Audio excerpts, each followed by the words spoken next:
యేసుప్రభుకి ఎప్పుడు రెండు గుంపులు ఉంటాయి. మొదటి గుంపు ఏంటంటే ఫ్యాన్స్,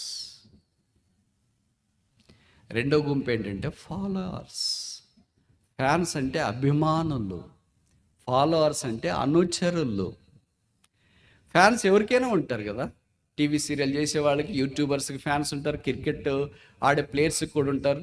కొంతమంది ఫ్యాన్స్కి అంటే అభిమానులకు అనుచరులకు తేడా ఏంటంటే అభిమానులు లక్షలు ఉంటారు, అనుచరులు చాలా తక్కువ మంది ఉంటారు.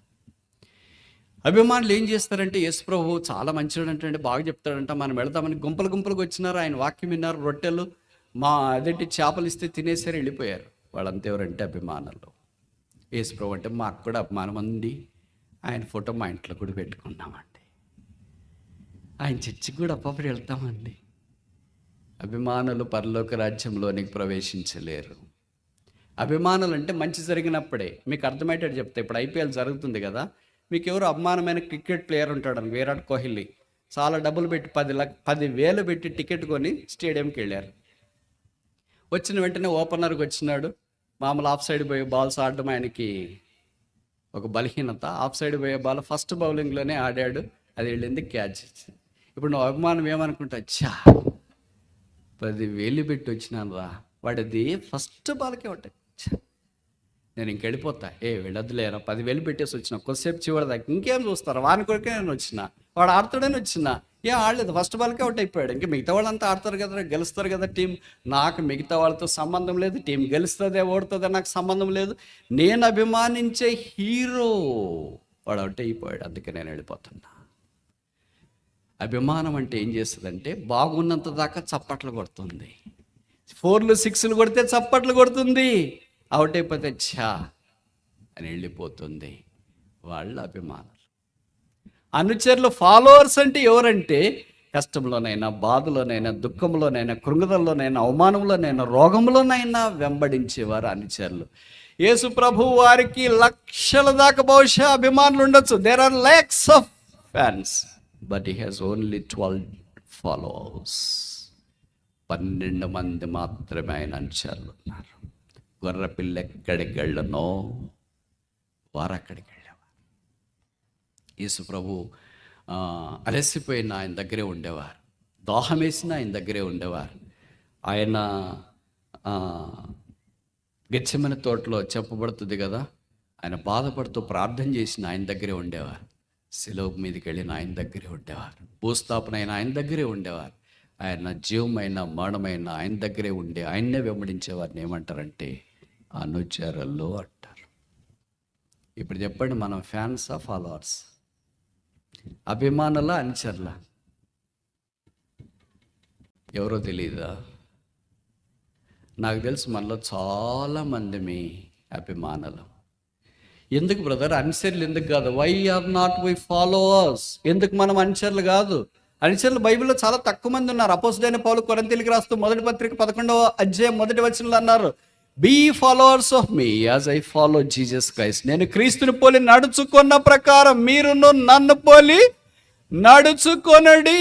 ఫాలోయింగ్ యేసు, యేసుని వెంబడించుట చాలా ప్రాముఖ్యమైన సంగతి. యేసుని వెంబడిస్తే ఏమైద్ది? ఫాలోవర్స్ అయితే ఏమైద్ది? ఫ్యాన్స్ అయితే ఏమైద్ది? అనుసరిస్తే ఏమవుతుంది? అభిమానిస్తే ఏమవుతుంది? అభిమానిస్తే ఫోటో పెట్టుకుంటా, అవమానిస్తే బైబిల్ పెట్టుకుంటా, అవమానిస్తే యేసుప్రభు వలె ఉండాలనుకుంటా, అభిమానిస్తే మంచి బోధలు చేసాడండి అంటావు, అభిమానిస్తే చేపలు రొట్టెలు ఫుల్గా పెట్టేసాడండి అంటావు, అభిమానిస్తే దయాలు ఎడగొట్టాడు, రోగాలు బాగా చేశాడు, మేము ఎన్నో కష్టాల్లో ఉన్నామండి, యేసుప్రభు చాలా బాగా చేసాడండి అంటారు. అభిమానం ఇది, ఫ్యానిజం. అక్కడే ఆగిపోవద్దు, అక్కడే ఆగితే నష్టంలో ఉంటావు. ఇప్పుడు ఫాలోవర్స్ దగ్గరికి వస్తే, గొర్రెపిల్ల ఎక్కడికి వెళితే అక్కడికి వెళ్తా ఉంటే ఏం జరుగుతుందో తెలుసా? ఆశ్చర్యకరంగా జరుగుతుంది.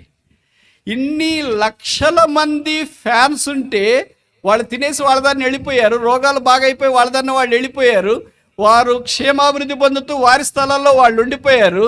అయితే ఆ ఫాలోవర్స్ 12 మంది ఆయనతో పాటు ఉన్నారు. ఇప్పుడేం జరిగిందంటే నేను చెప్తా, ఆలకించండి.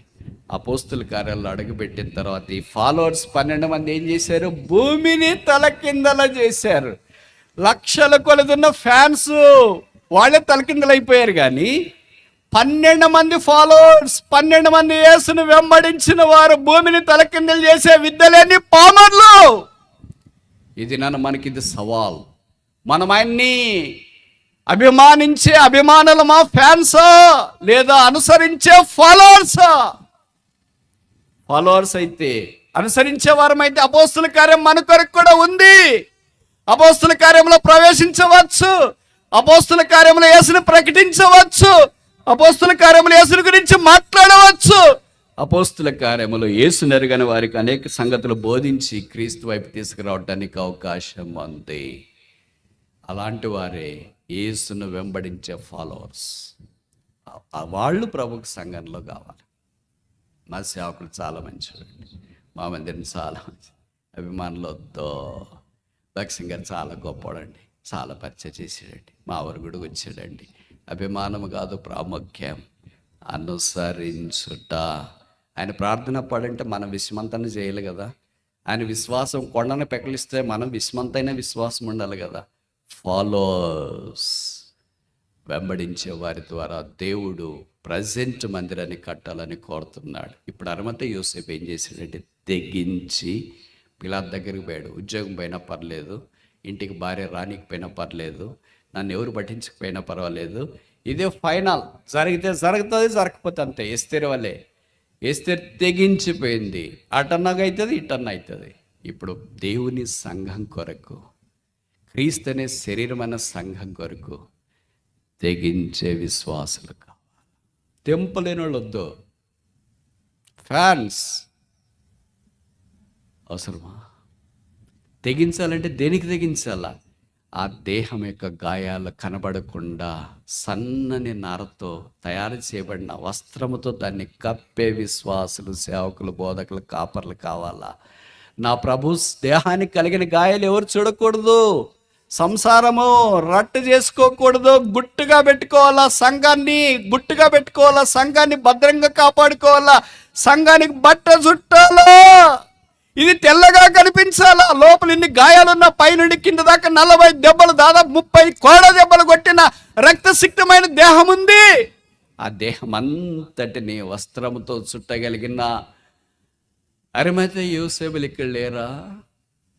విషాదం ఏంటంటే ఆ దేహాన్ని రాబందులకు అప్పగించే వాళ్ళు ఉన్నారు. ఏమైనా కానీ సంఘము నాకేం పర్వాలేదు, ఫుల్గా తింటున్నాం, దండికి నిద్రపోతున్నాం, పొలాలకు వెళ్తున్నాం, వ్యాపారాలు చేస్తున్నాం, పరిచయం చేస్తున్నాం, ఉద్యోగాలు చేసుకుంటున్నాం, ఎవరి పనులు వాళ్ళు చేసుకుంటున్నాం. ప్రభువా రానాయనా,